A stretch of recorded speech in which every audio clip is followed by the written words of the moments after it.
उसके श्लोक बड़े प्रक्रिया की दृष्टि से बहुत स्पष्ट है कि अहंकार लये सुप्तो भवेद देहोप्यचेतनः। अहंकार के लय होने पर सुषुप्ति में देह अचेतन हो जाता है और अहंकार विकासार्धः स्वप्नः सर्वस्तु जागरः। अहंकार का अर्ध विकास स्वप्न है और पूर्ण विकास जागृत है। तो ये अहंकार के ही रूप है, ये जागृत स्वप्न सुषुप्ति, आत्मा के तो रूप नहीं है। ठीक है ना। तो अहंकार का लय माने अहंकार नहीं है ऐसा नहीं, लीन रूप में, बीज रूप में जो है, मतलब कार्य जो है कि कारण भावापन्न है जी। तो इसलिए ये स्थिति है इसकी वेदांत में जी। और स्वामी जी ये योग और वेदांत दोनों ही ईश्वरवादी दर्शन है जी। हाँ जी। जिसमें कि योग जो है ईश्वरवादी होते हुए भेदवादी दर्शन है। हाँ जी। और वेदांत जो है अद्वैत वेदांत के अनुसार से ये ईश्वरवादी होते हुए अभेदवादी है। जी। हाँ जी।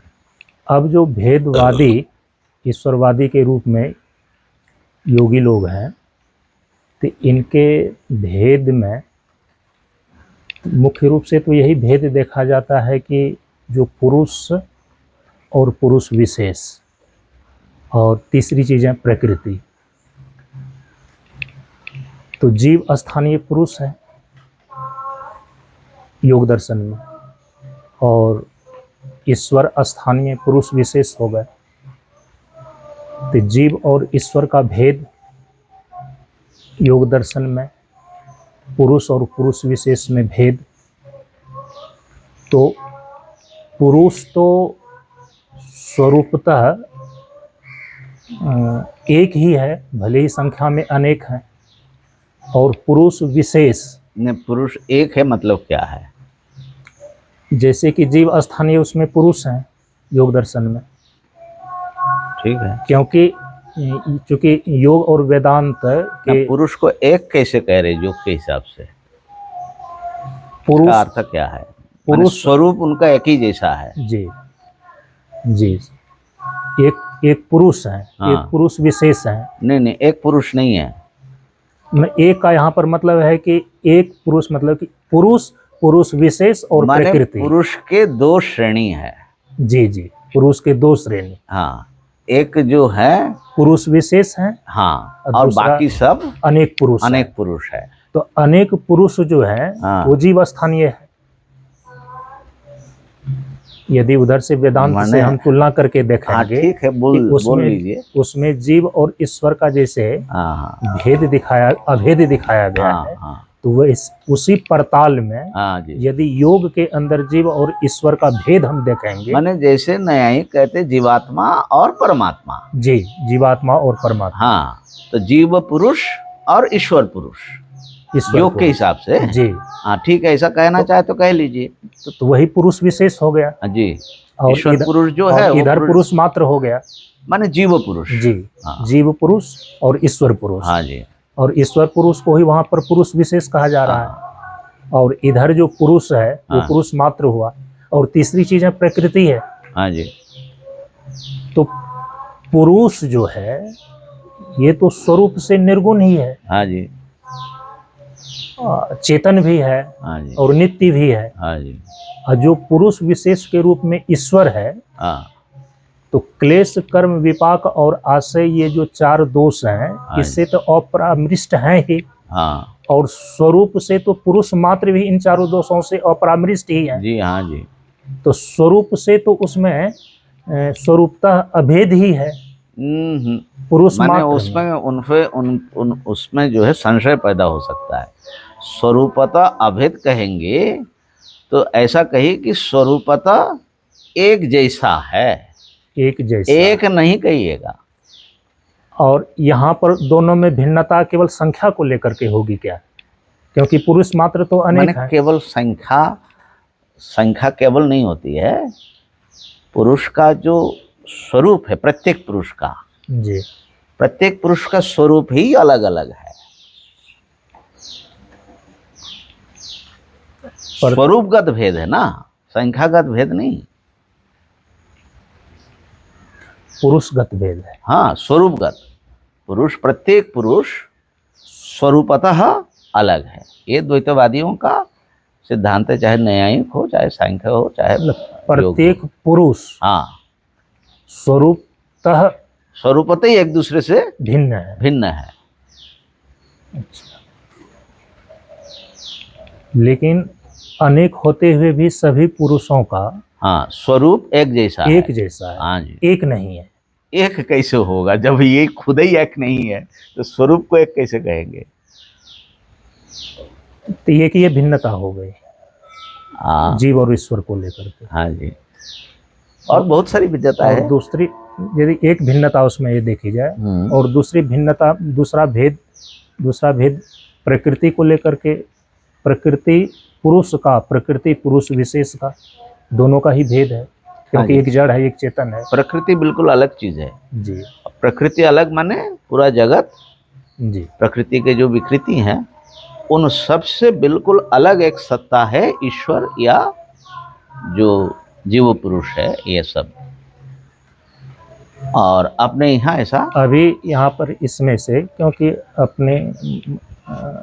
अभी मैं इसमें जो समझ रहा था, हाँ, ये समझ रहा था कि जो पुरुष मात्र संख्या में भले अनेक हैं, हाँ, लेकिन स्वरूप से निर्गुण है, चेतन है, नित्य है, चारों दोषों से रहित है स्वरूपतः। हाँ जी, केवल संख्या में अनेक है। और पुरुष विशेष जो ईश्वर है, वो चारों दोषों से नित्य मुक्त होते हुए वह संख्या में केवल एक है। इतना भेद है। ना ना ना ना। अब यहाँ पर हुआ कि नहीं, जितने भी अनेक पुरुष हैं स्वरूपतः उसमें सब भिन्न भिन्न है। और पुरुष विशेष भी स्वरूपतः सबसे अलग है, और सबके सब विभू होते हुए भी परिच्छिन्न है।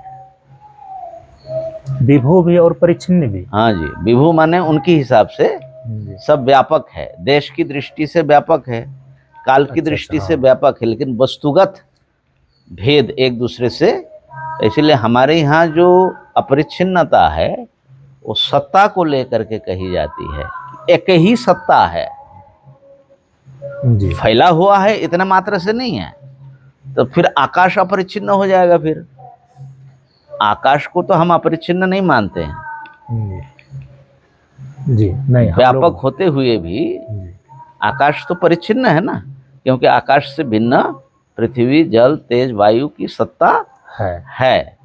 आकाश की ही खाली सत्ता है ऐसा तो नहीं है। तो वेदांत के जो ब्रह्म है उसी की खाली सत्ता है, और किसी की सत्ता, उनसे अतिरिक्त किसी की सत्ता नहीं है।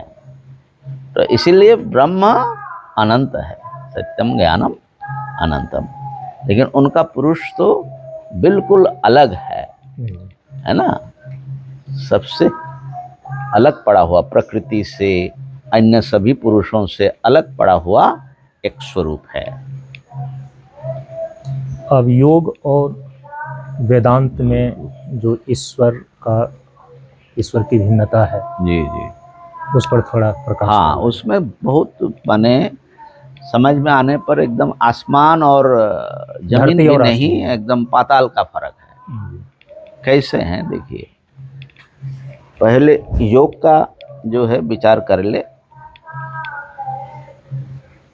तो योग का जो ईश्वर है वो सर्वज्ञ है। तत्र निरतिशयम सर्वज्ञ बीजम, है ना, ये क्लेश कर्म विभागाशय के बाद ही आया है। और वो जगत गुरु है, सबका गुरु है। सब पूर्वेशम अपि गुरु कालेन अनवच्छेदात्। क्या योग का ईश्वर जगत करता है?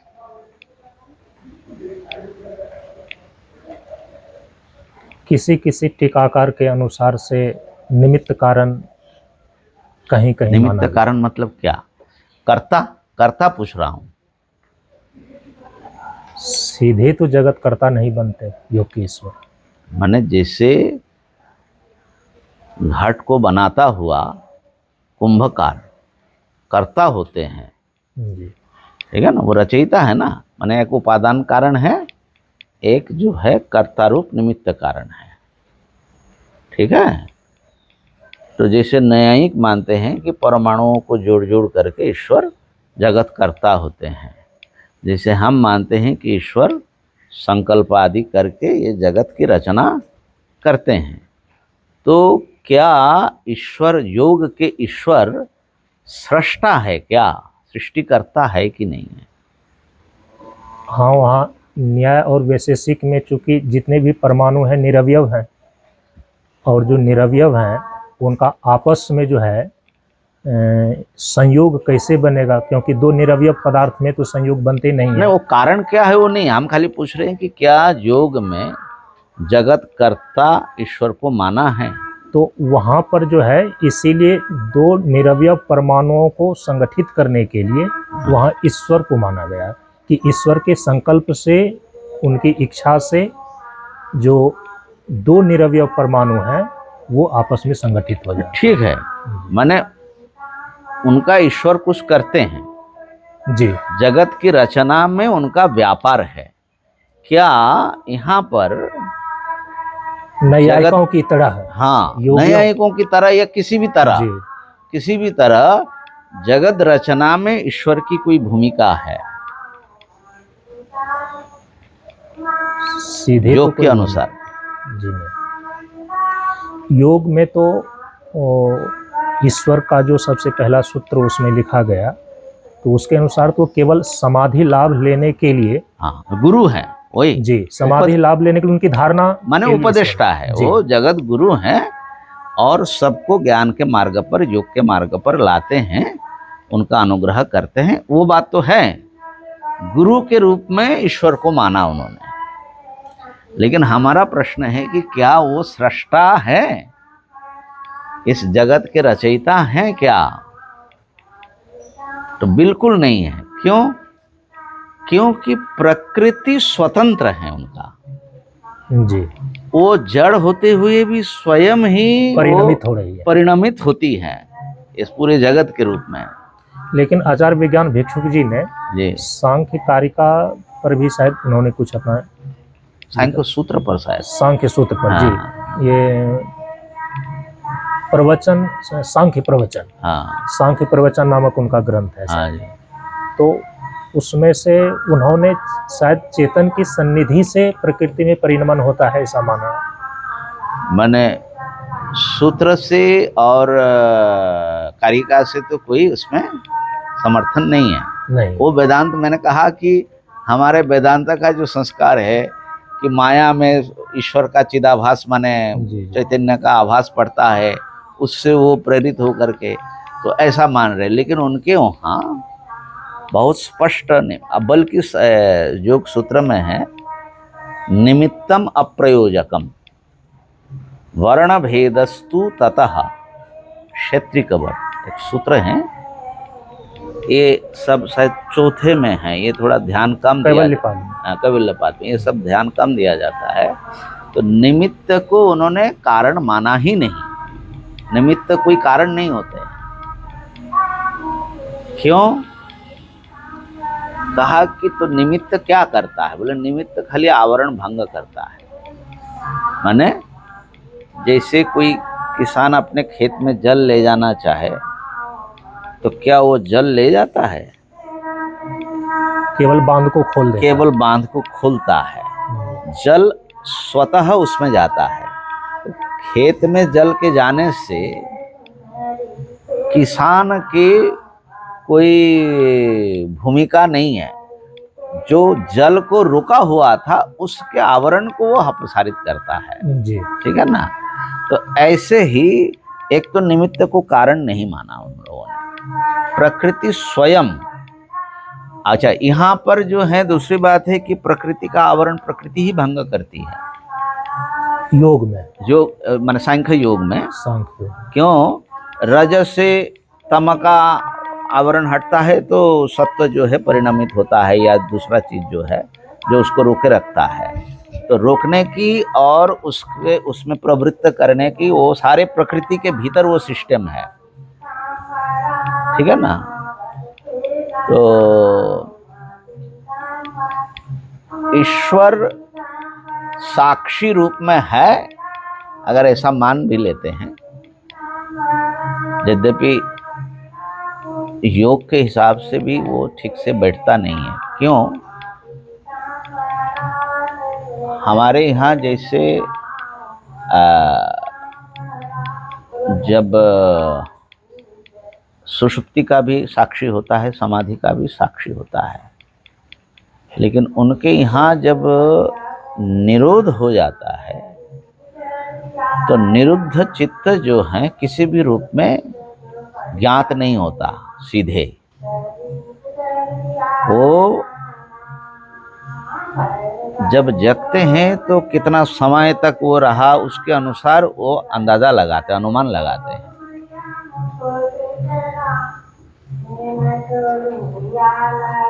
तो मुख्य चीज जो हम कहना चाह रहे हैं, प्रकृति स्वयं ही प्रवृत्त होती है,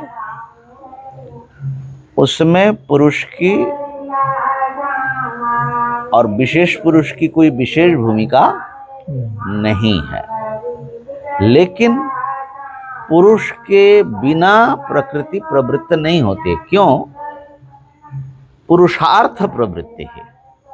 प्रकृति जड़ होने से उसका स्वयं का कोई पर्पस नहीं होता है।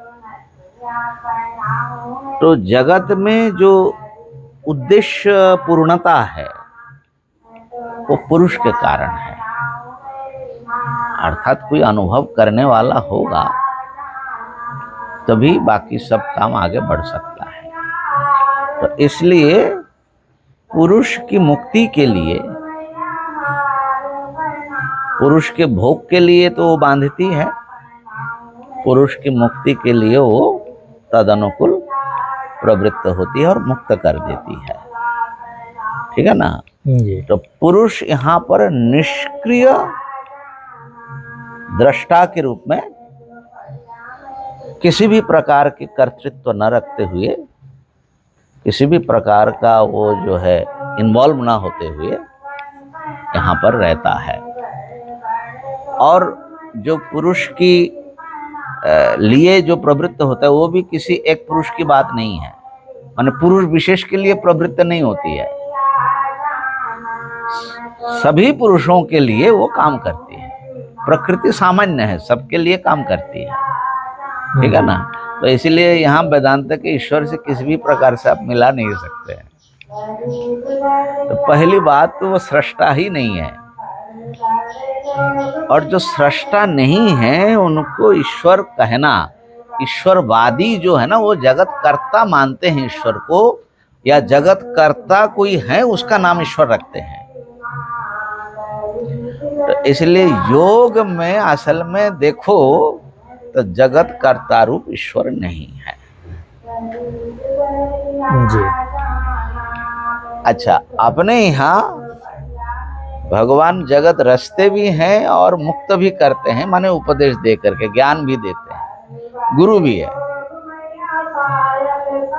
तो जगत गुरु के रूप में अगर जगत गुरु माना जाए और उनको ईश्वर कहा जाए तो उस योग का ईश्वर उस स्थानीय होगा, जगत कर्ता के रूप में नहीं। जगत गुरु, सबके गुरु, सबके गुरु एक बैठे हैं जिनसे ज्ञान और योग ये सब परंपराएं चली।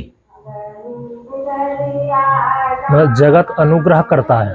हाँ, अनुग्रह करते हैं, अनुग्रह करता। हाँ, अनुग्रह करते किस प्रकार? जगत करता नहीं है। नहीं, ये सारे साधन परंपराएं जो हैं, है ना, माने अथ योगानुशासनम। ए बाबा कुलदीप,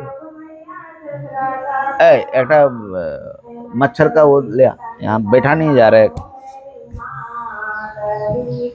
तो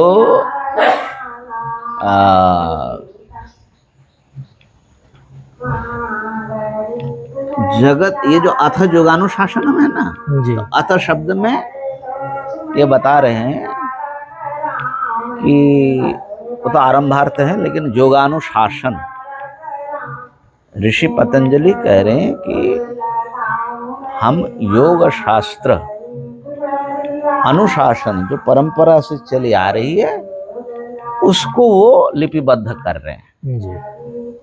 तो वो योग के आदिकर्ता नहीं है, उन्होंने अपने गुरु से पाया, उन्होंने अपने गुरु से पाया, ठीक है ना।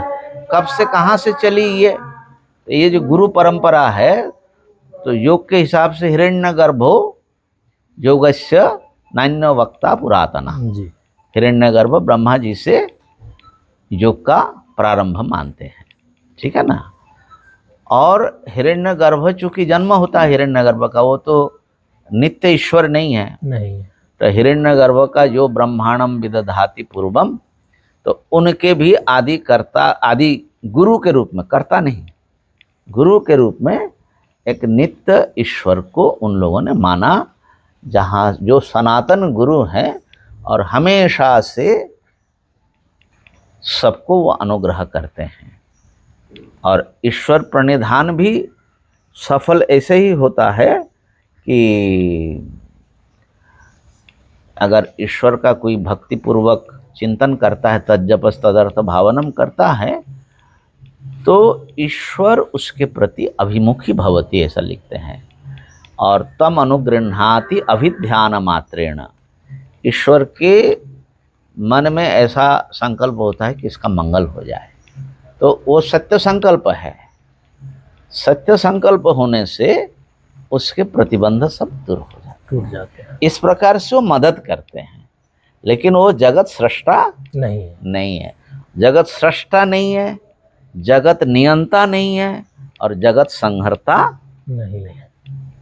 ये जो जन्मादेश से जत जो आपका ईश्वर है ना, वो नहीं है, वो है नहीं है। तो ये तो सबसे बड़ा अंतर हुआ। यद्यपि ऐसा मालूम पड़ेगा कि सर्वज्ञ भी है, सर्वशक्तिमान भी है। सर्वशक्तिमान इस अर्थ में क्योंकि ईश्वर में सभी सिद्धियां निरंकुश रहती हैं योग के हिसाब से भी, है ना।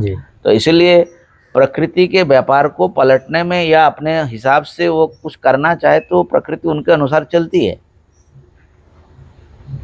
लेकिन वो उनके कोई विशिष्ट संकल्प के अधीन है, लेकिन बाकी काम तो सब प्रकृति करती रहती है। तो इसलिए ईश्वर भले ही सर्वज्ञ हो, सर्वशक्तिमान हो, लेकिन वो जगत कर्ता माने जगत सृष्टा, जगत पालयिता या जगत संहर्ता या जगत का नियमन करता, ये सब नहीं है। और सर्वात्मक नहीं है। वेदांत में ईश्वरी सब कुछ बने हुए हैं, चाहे जीव हो चाहे जगत हो, सब कुछ ईश्वर ही बना हुआ है हमारे यहाँ, है कि नहीं।